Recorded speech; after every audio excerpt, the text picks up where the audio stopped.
to freezing here. I've got my awesome little sun shirt on to protect me from the UV rays. As we're hiking down, I came across some awesome little producers here, some currant berries.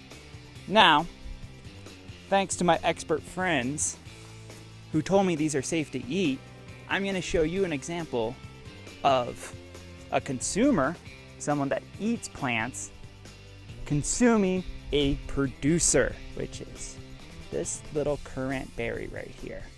Let's see how it tastes.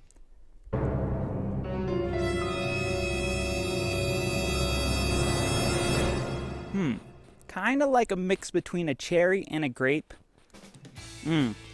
Straight from the sun.